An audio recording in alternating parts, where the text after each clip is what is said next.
नमस्कार शेतकरी बांधवांनो, आजची बातमी खूप महत्त्वाची आहे. कारण नवीन वर्षाची सुरुवातच सरकारकडून शेतकऱ्यांना मोठ्या गिफ्टने झाली आहे. होय, नमो शेतकरी महासन्मान निधी योजनेचा 8वा हप्ता रुपये 2000 अनेक शेतकऱ्यांच्या खात्यात पैसे जमा व्हायला सुरुवात झाली आहे. पण काहीचे अजून आलेले नाहीत, तर काहींच्या खात्यात पैसे अडकले आहेत. हेही आज आपण या व्हिडिओमध्ये स्पष्टपणे पाहणार आहोत. हा व्हिडिओ शेवटपर्यंत बघा, कारण पैसे आले का ते कसे तपासायचे, कोण पात्र आहे कोण अपात्र आहे, पैसे न आल्यास काय करायचे, आणि सर्वात महत्त्वाचे म्हणजे फसवणूक कशी टाळायची, हे सगळं मी आज या व्हिडिओमध्ये सोप्या भाषेत सांगणार आहे. म्हणून हा व्हिडिओ तुम्ही शेवटपर्यंत पहा. या चॅनलवर नवीन असाल आणि असेच व्हिडिओ हवे असतील तर या चॅनलला सबस्क्राईब करा. तसेच हा व्हिडिओ आवडला तर व्हिडिओला लाईक करा आणि आपल्या मित्रजनांमध्ये हा व्हिडिओ शेअर करायला विसरू नका. चला तर मग आजचा हा व्हिडिओ आपण सुरू करूया. शेतकरी बांधवांनो, नमो शेतकरी महासन्मान निधी योजना ही महाराष्ट्र शासनाची केंद्र सरकारच्या PM किसान योजनेच्या धर्तीवर चालवणारी ही एक योजना आहे. ही एक सन्मान निधी योजना आहे. या योजनेअंतर्गत प्रत्येक पात्र शेतकऱ्याला दरवर्षी 6000 रुपये दिले जातात. हे पैसे 3 टप्प्यामध्ये मिळतात. 2000 प्लस 2000 प्लस 2000 रुपये. आणि हे पैसे थेट बँक खात्यात म्हणजेच डायरेक्ट बेनिफिट ट्रान्सफरने जमा होतात. या योजनेचा उद्देश एकच आहे, शेतकऱ्यांना शेतीसाठी आर्थिक आधार देणे, लहान व मध्यम शेतकऱ्यांना दिलासा देणे. आता सगळ्यात महत्त्वाचा प्रश्न, नमो शेतकरी योजनेचा 8वा हप्ता सुरू झाला का?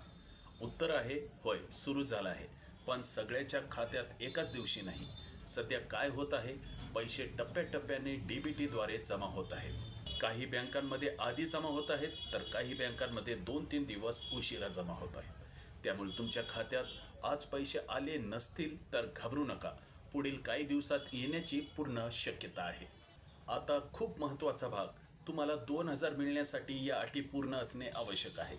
तुमचे नाव नमो शेतकरी योजनेत नोंदणीकृत असणे आवश्यक आहे.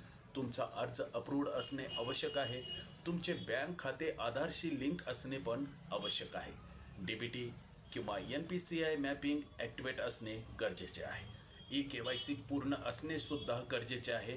सोबतच बँक तपशील बरोबर असणे गरजेचे आहे. जर यापैकी एकही अट पूर्ण नसेल तर पैसे अडकू शकतात किंवा येणार नाही. आपले नाव यादीत आहे का, हे मी तुम्हाला अतिशय सोप्या पद्धतीनं सांगतो.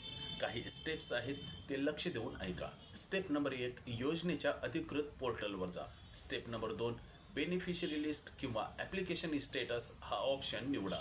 स्टेप नंबर 4, तिथे आधार क्रमांक, मोबाईल नंबर किंवा अर्ज क्रमांक यापैकी एक माहिती टाका. स्टेप नंबर 4, तुमची स्थिती दिसेल, अप्रूव्ड, पेंडिंग किंवा कॅन्सल. जर अप्रूव्ड असेल तर बँक खाते तपासा. SMS आला आहे का ते पण पहा.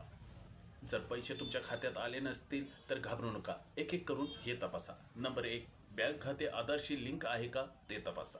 नंबर 2, NPCI मॅपिंग ॲक्टिवेट आहे का ते तपासा.